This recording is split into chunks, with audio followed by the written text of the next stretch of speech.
नमस्कार, FM news देख रहे हैं आप। मैं हूं आपके साथ अंजुला सिंह। बुलेटिन की शुरुआत करते हैं इस वक्त की बड़ी खबर के साथ, क्योंकि दिल्ली में कोयले की कमी के गहराते संकट के बीच दिल्ली सरकार ने चिंता जाहिर की है।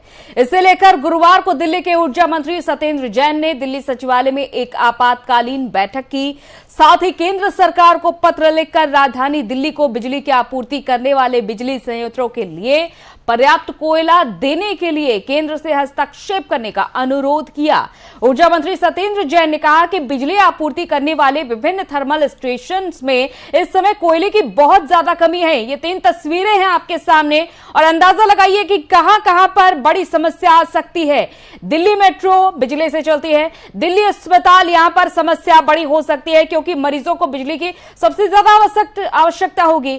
कोल प्लांट में देखा जा रहा है कि कोयला कम होता जा रहा है। तो नेशनल थर्मल पावर कॉर्पोरेशन के दादरी 2 और झज्जर दोनों पावर प्लांट्स मुख्य रूप से दिल्ली में बिजली की आवश्यकता को पूरा करने के लिए स्थापित किए गए थे, लेकिन इन पावर प्लांट्स में कोयले का बेहद कम स्टॉक बचा है और वक्त रहते कदम नहीं उठाया गया तो दिल्ली मेट्रो और अस्पतालों में 24 घंटे बिजली आपूर्ति में दिक्कत आ सकती है। सत्येंद्र जैन ने यह भी कहा है कि राजधानी के कुछ इलाकों में लोगों को बिजली के संकट का सामना ना करना पड़े, इसके लिए दिल्ली सरकार स्थिति पर निगरानी बनाए हुए है और स्थिति से निपटने का हर संभव प्रयास किया जा रहा है।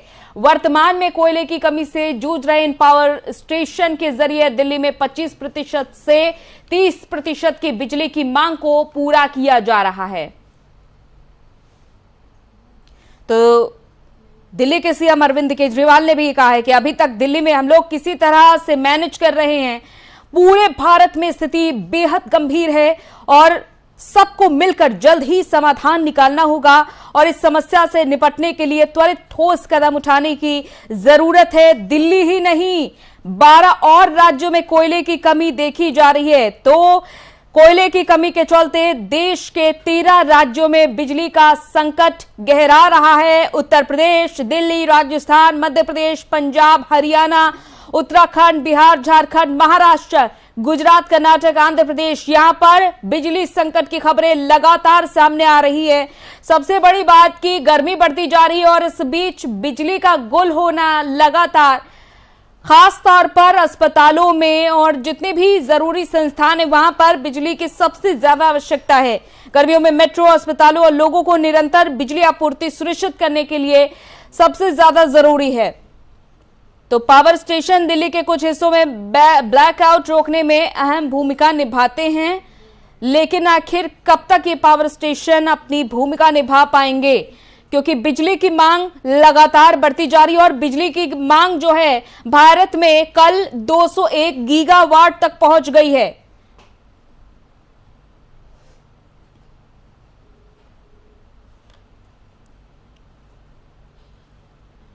तो बिजली गुल होने से ये देखा जा रहा है कि देश के 13 राज्यों में अंधेरा हो सकता है। अंधेरे के साए में ये 13 राज्य हो सकते हैं आने वाले समय में।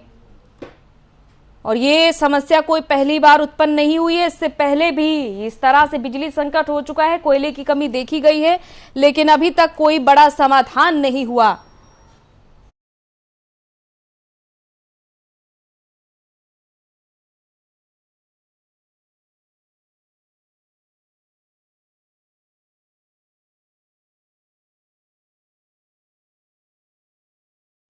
और हमारे साथ आम आदमी पार्टी के नेता घनेंद्र भारद्वाज जुड़ चुके हैं और अवधेश कुमार बीजेपी नेता हमारे साथ जुड़ चुके हैं। आप दोनों का बहुत बहुत स्वागत है एफएम न्यूज में।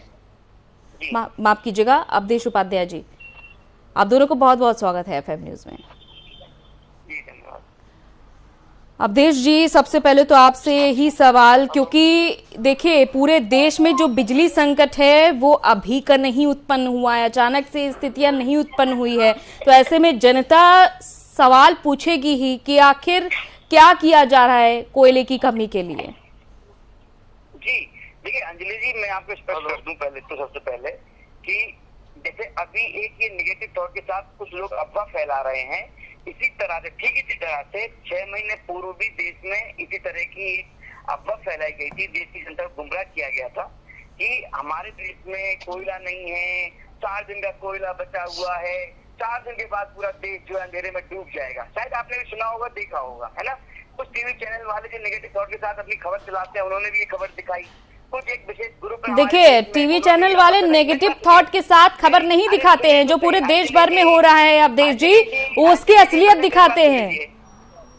मैं आप बताइएगा, अब आपने बोलने का मौका दिया तो मेरी बात तो सुन लीजिए पहले। बिल्कुल, आप सुनाइए। है ना, नहीं मैं आपके लिए नहीं कह रहा। आप देखिए, आप तो पॉजिटिव थॉट के साथ अपनी खबर चलाते हैं, आपकी बात नहीं कर रहा। कुछ हमारे देश में ऐसे टीवी चैनल्स हैं जो एक विशेष ग्रुप हमारे देश में जो नेगेटिव थॉट के साथ अपनी नकारात्मक ऊर्जा फैलाता है पूरे देश में, ठीक है। इसके साथ जो टीवी चैनल वाले, मैं उनकी बात कर रहा हूँ, उन्होंने इस तरह की अफवाह फैलाई थी। अब मैं आपसे स्पष्ट कर दूं, जैसे कि आप बात कर रहे हैं कोयले की कमी है, तो ये कोल इंडिया के अधिकारियों ने ये स्पष्ट तौर से कहा है कि हमारे पास अभी लगभग जो है ये लगाइए 72.5 मिलियन टन की इन्वेंट्री हमारे पास है, और जिसमें कि ये लगाई 21.5 मिलियन टन जो थर्मल पावर के पास भी है, और हमारे पास इतनी इन्वेंट्री है कि हम डेली बेसिस पे थर्मल प्लांट को सप्लाई कर सकते हैं। अभी आने वाले समय में तो ऐसी कोई दिक्कत होगी नहीं। और देखिए, देश में इस समय मोदी सरकार है जो देश की जनता के लिए सुरक्षा सुविधा देने के लिए प्रतिबद्ध है, कि देश की जनता की तरह जानती है कि देश अच्छे हाथों बिल्कुल, आप देख पा रहे हैं कि दिल्ली में आखिर कितनी प्रतिबद्धता यहाँ पर नजर आ रही है। राजधानी दिल्ली में घानेन्द्र जी, आप क्या कहना चाहेंगे? दिल्ली में सबसे ज्यादा संकट गहरा रहा है। यहाँ तो मेट्रो, अस्पताल, क्योंकि सबसे ज्यादा लोग यहीं पर आते हैं, रोजगार हो या फिर अपने इलाज के लिए सबसे ज्यादा आते हैं, तो कैसे इन समस्याओं को दूर किया जाएगा? देखिए, निश्चित तौर पर केंद्र की सरकार को इस दिशा में गंभीर प्रयास करने की जरूरत है। आज देश भर में बिजली कटौती की समस्या हो रही है। 16 राज्यों में तो ऐसे हैं जिनमें 10-10 घंटे तक बिजली जा रही है, और पूरे देश में एक पैनिक सिचुएशन बनी हुई है। निश्चित तौर पर हमारा ये कहना है कि प्रधानमंत्री को और गृह मंत्री को खुद इस बात का संज्ञान लेना चाहिए और संकट को दूर करना चाहिए। बिल्कुल, लेकिन इधर अवधेश जी तो ये कह रहे हैं कि प्रतिबद्धता पूरी तरीके से दिखाई जा रही है। पीएम नरेंद्र मोदी पूरी तरीके से सचेत हैं और हर कमी को दूर कर रहे हैं, तत्परता दिखा रहे हैं। देखिए, मेरे से सवाल है किससे है? मेरा सवाल आपसे ही है कि कितनी कमियों को दूर किया जा रहा है, कोयले का जो संकट बना हुआ है उसे कितना दूर किया जा रहा है? देखिए, सरकार को पहले से पता था कि इस तरीके की डिमांड एकदम से बढ़ जाती है। जैसे गर्मी ज्यादा बढ़ती है तो डिमांड बढ़ जाती है। और आज दिल्ली में हम क्यों मैनेज कर पा रहे हैं अभी तक चीजें? क्योंकि हमने दिल्ली में स्टोरेज कैपेसिटी बनाई हुई है। हम दिल्ली के अंदर पर्याप्त मात्रा में जितनी हमें मेगावाट बिजली चाहिए, हम उससे ज्यादा बिजली अपने पास स्टोर करके रखते हैं। तो निश्चित तौर पर ये पहली बार तो गर्मी आई नहीं, पहली बार इस तरीके की चीज नहीं आई। तो कोई भी सरकार, एक जिम्मेदार सरकार का, एक रिस्पॉन्सिबल सरकार का ये काम होता है कि वो डिमांड के हिसाब से। लेकिन अभी घनेन्द्र जी, अभी सबसे बड़ी डिमांड क्या है बिजली उत्पादन के लिए? सबसे बड़ी डिमांड, देखिए, मैं पढ़ रहा था तो जो प्रहलाद जोशी जो केंद्रीय कोयला मंत्री हैं, वो ये कह रहे थे जी हमारे पास 10 दिन का कोयला बाकी है। अब उनसे पूछो कि 10 दिन का आपके पास कोयला बाकी है, अब आपको आज पता चला है। अगर कोई भी आप कोई भी ऑर्गेनाइजेशन रन कर लो, कोई भी अगर आप इंस्टीट्यूशन रन लो, कोई मंत्रालय रन कर लो, आपके पास जो बैकअप प्लान है वो पहले 6 महीने पहले आ जाता है कि गर्मी, क्योंकि आपके पास एक्सपर्ट्स हैं लोग, आपके पास जो एक्सपर्ट्स हैं उनका काम ही यही है। वो आपको टाइम टू टाइम बताते रहते 6 महीने की, साल भर की परिस्थितियां, तो वो आपको दिसंबर के अंदर आपको रेडी होना चाहिए था कि मई जून में आपके पास क्या प्लान है, क्या बैकअप होगा, ये आपको 6 महीने पहले तैयारी कर लेनी चाहिए। ये समस्या पिछले साल भी आ चुकी है भारद्वाज जी, ये समस्या हमारे सामने पिछले साल भी आ चुकी है। सबसे बड़ा सवाल यही, 6 महीने पहले अवधेश जी, पिछले साल भी यही बड़ी समस्या थी पूरे देश भर में, जब कोयला संकट बढ़ता चला जा रहा था, उसी समय रहते पूरा नहीं किया गया। मैं कह रहा हूँ हर साल यही समस्या आती है, हर साल यही समस्या दिखाई, क्योंकि असलियत है ये, और इसे पूरा नहीं किया जाता समय रहते। आप ये बताइए, क्या बिजली के लिए सिर्फ कोयले की ही जरूरत होती है? क्या बिजली के लिए सिर्फ कोयले की ही जरूरत होती है? क्या हाइड्रो पावर से बिजली को उत्पन्न नहीं किया जा सकता? इस समस्या को दूर करने के लिए तरह तरह के समाधान हैं। देखिए अंजलि जी, कहीं कोई दिक्कत नहीं आएगी। अफवाह फैलाने वाले लोग अफवाह फैला रहे हैं, लेकिन दिक्कत है कुछ राज्यों में, जिन राज्यों ने बिजली की कंपनी को पैसे भुगतान नहीं किए हैं। उसका जिम्मेदार कौन है? उसका जिम्मेदार भी केंद्र सरकार है। फ्री का फैला करके पूरा चौपट राज चला दिया लोगों ने। उसका जिम्मेदार अब ये तो यही हो गया कि जब खुद के ऊपर जब सारे इल्जाम लग रहे हैं तो दूसरे नहीं। देखिए, केंद्र सरकार तो पूरे देश के लिए प्रतिबद्ध है, मैं इसके किसी राज्य के लिए नहीं कह रहा, लेकिन मैं बता रहा हूँ आपके दर्शकों को, कुछ राज्य ऐसे भी हैं जो बिजली कंपनियों में भुगतान नहीं कर पा रहे 3-4 महीने से, और बिजली कंपनियों ने ये उनसे कई बार कहा है कि हमारा भुगतान करिए, हमें भी इसको परेशानी हो रही है। उसके जिम्मेदार कौन है? अब ये तो भुगतान पर ही सारा ठीकरा फोड़ रहे हैं अवधेश जी। नहीं, भुगतान नहीं, मैं ठीकरा नहीं बोल रहा, हम ठीकरा नहीं बोलते, हम ये कह रहे हैं देखिए कहीं कोई संकट नहीं आने वाला है, पर्याप्त मात्रा में अभी हमारे पास कोयला है। कोल इंडिया के अधिकारी ने कहा है, आप देखिए कोल इंडिया की जो वेबसाइट है उस पर साफ साफ तौर पर मैं बताऊं जी घनेंद्र जी। अंजलि जी देखिए, मुझे नहीं पता कि भारतीय जनता पार्टी के कौन से साथी आपने बनाए हैं। मैं आपको प्रहलाद जोशी जो कोल मिनिस्टर है उनका कल का बयान बताता हूँ। वो कहते हैं कि हमारे पास 25 अप्रैल तक पावर प्लांट के लिए सिर्फ 2 करोड़ 19 लाख टन कोयला बचा है, जो अगले 10 दिनों के लिए ही है। अगर 10 दिनों तक अगर कोयले का समाधान नहीं हो तो इस देश में बहुत बड़ा बिजली संकट आ सकता है। ये मैं नहीं कह रहा, ये प्रहलाद जोशी जो कोल मिनिस्टर है वो कह रहे हैं। मेरा फिर से वही सवाल है कि क्या कोल मिनिस्टर को अचानक याद आया? अरे सुन लो यार, ये तो एक तो ये बीमारी बड़ी बेकार है तुम लोगों में, तुम बोल देते सुनते नहीं। पहली बार डिबेट में आए हो क्या? सुन लो, तुम्हारी सुनी है ना सर? सुनने की बात तो सही है, लेकिन आप बात अरे यार सुन, ऐसे थोड़ी ये बदतमीजी होती है। देखिए अवधेश जी सुन लीजिए, बीच में आओगे तो बदतमीजी बोलते हैं। ठीक है आप अपने घनेंद्र जी आप अपनी बात को जारी रखिए। बदतमीजी सामने आती है, इसको बदतमीजी बोलते हैं हिंदी में। मैं मानता हूँ, बात जारी रखिए। बदतमीजी बोलते हैं हिंदी में। सवाल में मैं जवाब दे रहा हूँ ना, ठीक है, जब आपकी बारी आएगी बोल देना। तो मैं ये कह रहा हूँ कि पहली बार देश में पहली बार कोल संकट नहीं आया, पहली बार गर्मी नहीं आई। आपको पहली बार आशा नहीं है कि आप ब्रह्म ज्ञान से कोई जाग के आओ कि आपको पता चला हो कि गर्मी में तो बिजली की सप्लाई बढ़ जाती है। आपने बोला कि कोयला प्लांट के साथ साथ हाइड्रो पावर प्लांट भी सारे पूरी तरीके से ठप बैठे, क्योंकि देखो कोई भी, मैंने कहा है कि जिम्मेदार सरकार और रिस्पॉन्सिबल सरकार का काम क्या होता है। आपको गर्मी की प्लानिंग आपको 6 महीने पहले करनी चाहिए थी। आज आप मई के अंदर खड़े होकर आप प्लानिंग कर रहे हो अगले 10 दिन की, 5 दिन की, तो निश्चित तौर पर होना निर्धारित है। अरे आपको पता था कि कहाँ से कोल आता है, कहाँ से आपके प्लांट है जो कोयले पे चलते हैं, कौन से प्लांट है जो आपके हाइड्रो पे चलते हैं। आपको कोयले का प्रबंध पहले रख लेना चाहिए था।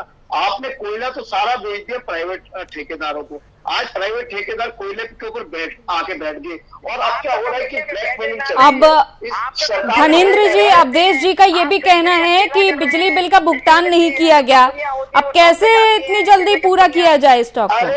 मैं क्या कह रहा हूँ इस देश में, अरे सुन तो लो, बिजली बिल नहीं दिया गया है कह रहे हैं, आरोप लगा रहे हैं। अंजलि को चुप कराओ, अरे चुप कराओ। अवधेश जी सुन लीजिए जवाब सुन लीजिए। मैं कह रहा हूँ ये देश कोऑपरेटिव फेडरलिज्म पे चल रहा है। अब सारी की सारी जिम्मेदारी केंद्र की सरकार अगर राज्य सरकारों को थोप देगी तो फिर केंद्र की सरकार का कोई काम नहीं है, कोई जिम्मेदारी नहीं है। अरे राज्यों की जिम्मेदारी है। अगर आप कह रहे हो कि उन्होंने पैसा नहीं दिया, आपका कोई बंद कर दोगे, बिजली देना बंद करोगे। अरे आपने भी तो लिया हुआ है इतना वर्ल्ड बैंक से कर्जा, आप उनको तो कर्जा चुकाने, कल को वर्ल्ड बैंक भी कह देगा कि हमें पैसा नहीं दिया, हम भी नहीं देंगे इंडिया को। ये कोई तरीका नहीं कि आप राज्य सरकारों पर सारी जिम्मेदारी डाल दोगे। ये केंद्र की जिम्मेदार सरकार है, लोगों ने आपको भी वोट दिया है, राज्य सरकारों को नहीं दिया। इस देश के 130 करोड़ लोगों ने 2-2 बार आपकी सरकार बनाई है। आप ये कहते कि राज्यों ने भुगतान नहीं करा, इसलिए बिजली नहीं देंगे, ये कहीं का जस्टिस नहीं है, ये कहीं का जस्टिस नहीं है, कोई न्याय नहीं है, ये कोई न्याय नहीं है। चलिए, लेकिन एक दूसरे पर इस तरह से आरोप लगाने से कोई भी समाधान नहीं निकलेगा। मैं आपसे भी कहूंगी घनेंद्र जी, और अवधेश जी आपसे भी तो बखूबी कहूंगी, कोई भी समाधान नहीं इस तरह से निकलने वाला है। सबको मिलकर ही इस संकट का सामना करना है। जो कोयले की कमी है या फिर जो रास्ता निकाला जा सकता है कि हाइड्रो पावर यानी कि पानी से तैयार होने वाली बिजली लोगों को दी जा सकती है, तो ये सब समाधान निकाले जाने की सोचिए और मिलजुल कर इसमें सोचना होगा। एक दूसरे पर आरोप लगाने से कुछ नहीं होने वाला। बहुत बहुत शुक्रिया आप दोनों का हमारे साथ जुड़ने के लिए।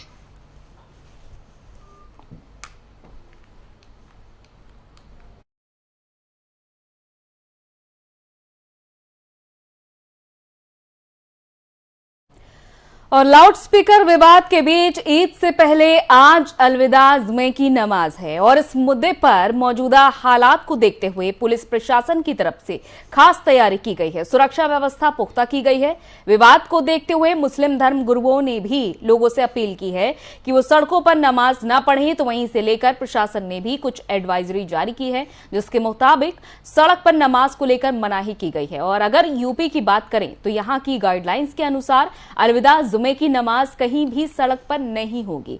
लोगों से घरों में या मस्जिद में ही नमाज पढ़ने की अपील की गई है। साथ ही लाउड स्पीकर्स की आवाज भी मानकों के अनुसार रखने की सलाह दी गई है।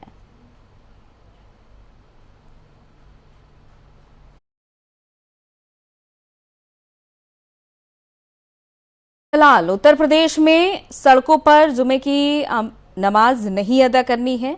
गाइडलाइंस का पूरी तरीके से पालन करना होगा।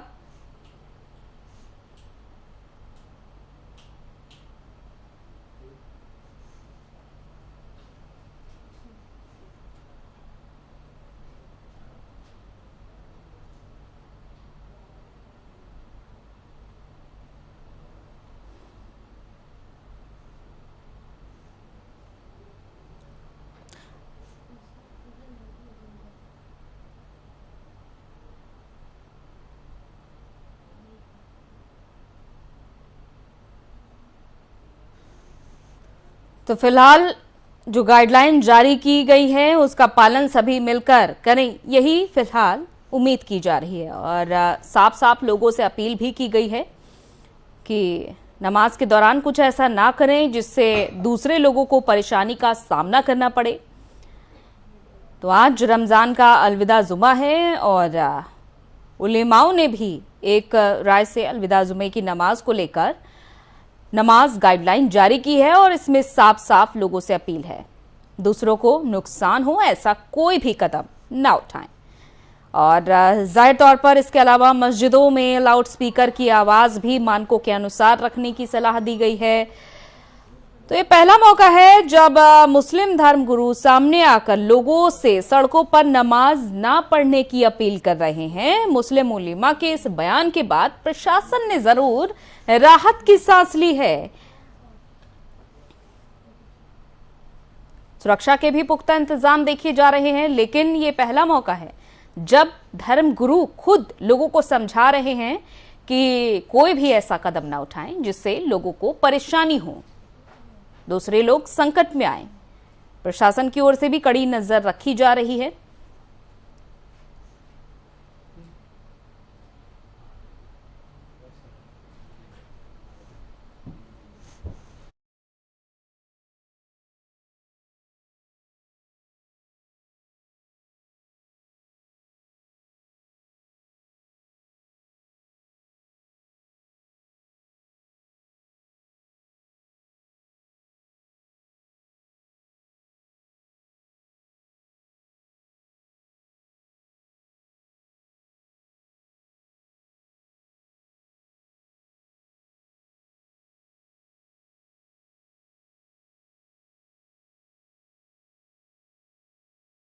हमारे संवाददाता लखनऊ से हमारे साथ जुड़ चुके हैं नितिन। रमजान का आज आखिरी जुमा है और जुमे की नमाज अदा करने के लिए लोग गाइडलाइंस का पालन कितना कर रहे हैं, क्या माहौल देखा जा रहा है आज? बिल्कुल अंजलि, आपको बताना चाहूंगा कि लखनऊ में आज जगह जगह जहां पे मस्जिदें हैं वहां पर सुबह से ही कतारें लगी रही मुस्लिम भाइयों की और उन्होंने नमाज अदा करी है और उन्होंने दुआएं मांगी है सबके लिए। और साथ ही साथ जिस तरह से कोरोना काल में 2 साल से कहीं ना घर से बाहर नहीं निकले थे, तो उनके लिए भी दुआएं मांगी गई है कि इस बार उनकी ईद जो आने वाली है उस पर सभी मुस्लिम हिंदू भाइयों के साथ वो मनाना चाहते हैं। और उसके साथ उन्होंने ये भी दुआ करी है कि आने वाले समय में जिस तरह से तरह तरह की फैले उनसे कहीं ना कहीं उनको निजात मिल सके और वह भारत में ना आ सके, तो उनके लिए कहीं ना कहीं ये दुआएं करी गई। हमारे बीच कुछ लोग हैं, उनसे बात करते हैं कि आज अलविदा की नमाज थी। इस समय मैं मौलवी अनवर बाग की मस्जिद पे मौजूद हूँ, उसके बाहर से मैं हमारे सामने कुछ लोग मौजूद, उनसे पूछते हैं क्या नाम है आपका? जी, मेरा नाम मोहम्मद रुबियान है। रुबियान जी, आज अलविदा की नमाज के बाद ईद की तैयारियां रहेंगी, क्या कहना चाहेंगे? जी, आज अलविदा की नमाज थी। आज जो है आखिरी जुमा था हमारे माह रमजान का, क्योंकि इसके बाद जो है रमजान खत्म हो जाएंगे, 3 दिन शेष और रह गए। इसके बाद ईद की तैयारियां जो है वो जोरों शोरों पे है। लखनऊ में पूरी बाजारों में रौनक है। हालांकि महंगाई को देखते हुए तो थोड़ा सा होता है ईद के त्यौहार में फर्क भी पड़ा है, क्योंकि लोगों के पास होता है पैसा नहीं है, क्योंकि बहुत से लोगों के होता है जो बिजनेस जो है वो ठप हो चुके हैं, जॉब्स हैं वो लॉस्ट हो चुकी हैं। तो एक फैक्टर जो है महंगाई भी है और लोगों के पास पैसा न होना भी एक बहुत बड़ा फैक्टर है। लेकिन क्योंकि ईद सबसे बड़ा त्यौहार है मुसलमानों का, तो जितना भी लोगों के पास जैसे भी बजट हो पा रहा है, जैसे भी मैनेज कर पा रहे हैं, वो अपनी कहते हैं बजट के अकॉर्डिंग खरीदारी कर रहे हैं, शॉपिंग कर रहे हैं। खासतौर से बच्चों के कपड़े जो है उस पर विशेष ध्यान दिया जा रहा है, क्योंकि जो त्योहार होता है वो मेन बच्चों के लिए होता है। एक बार फिर से चौथी लहर दिख रही है कोरोना की, इसके बीच क्या गाइडलाइन के अनुसार आप लोग नमाज अदा करें, क्योंकि ये भी खतरा बहुत बड़ा है। जी कोविड गाइडलाइंस के अकॉर्डिंग ही नमाज अदा की जाएगी। जो होता है मास्क और सैनिटाइजेशन वगैरह की जो होता है प्रोसेस बताया गया गवर्नमेंट के द्वारा, उसको पूरा जो है फॉलो किया जाएगा। मास्क लगा के लोग नमाज पढ़ेंगे इनकी। और इसके बारे में जो मस्जिदें हैं या हमारी देखिए, खास तौर पर मस्जिदें छोटी होती हैं और आज सबसे ज्यादा लोग आते हैं नमाज अदा करने के लिए, क्योंकि आज अलविदा जुमे को बहुत इबादत के लिए काफी ज्यादा अहम माना जाता है। तो छोटी मस्जिदों के कारण लोग सड़कों पर नमाज अदा करते हैं, तो ऐसे में जाम की स्थिति उत्पन्न ना हो, यही इसीलिए गाइडलाइन जारी की गई। खास तौर पर ये पहली बार मौका है नितिन, देखिए कि जब किसी उलेमा ने ये गाइडलाइन जारी की कि ऐसा कोई कदम ना उठाएं जिससे दूसरों को दिक्कत हो। तो जानना चाहेंगे कि इस पर लोगों की क्या प्रतिक्रिया है। बिल्कुल, हम आपको बताना चाह रहे हैं अंजलि जी कि हमारे बीच और लोग हैं, इनसे पूछेंगे, ये लोग बताएंगे कि जिस तरह से अलविदा की नमाज आज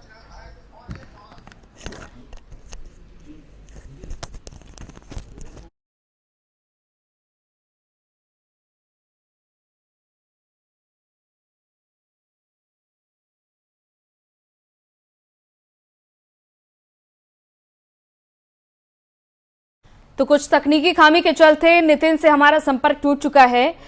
लेकिन जिस तरह से आज रमजान महीने का आखिरी जुमा है और रमजान के आखिरी जुमे को अलविदा जुमा कहा जाता है और इस जुमे की इबादत को मुस्लिम समाज में बहुत ही अहम माना जाता है।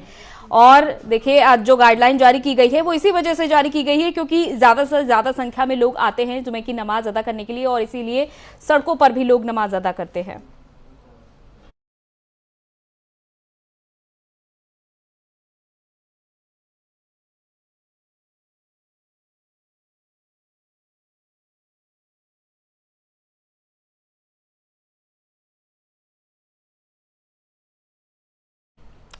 और इस समय ये बड़ी खबर आ रही है पटियाला से, जहां पर निहंगों ने एक बार फिर से एसएचओ का हाथ काट दिया है, बड़ा हमला किया है। देखिए, पटियाला से इस समय की ये बड़ी खबर, जख्मी हालत में एसएचओ को तुरंत अस्पताल पहुंचाया गया और इसके बाद पूरे शहर में स्थिति तनावपूर्ण बनी हुई है। मौके पर भारी पुलिस फोर्स की भी तैनाती है, लोगों में शांति बनाए रखने की भी अपील की जा रही है। और बता दें कि शिवसेना नेता आज पटियाला में खालिस्तानी विरोधी रोष मार्च निकाला जाना था और इस दौरान वहां निहंग सिखा गए।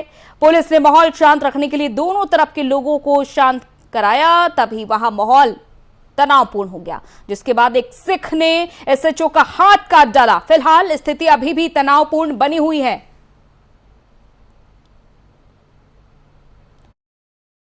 फिर आपके सामने शिवसेना के प्रदर्शन के बाद यहां पर निहंगों ने एसएचओ का हाथ काट डाला है। पूरे शहर में स्थिति तनावपूर्ण बनी हुई है और इससे पहले भी इस तरह का एक मामला सामने आ चुका है जब निहंगों ने एक एसएचओ का हाथ काट डाला था। तो 2019 में भी इस तरह का मामला सामने आ चुका है और एक बार फिर से इस तरह का यह मामला सामने आया।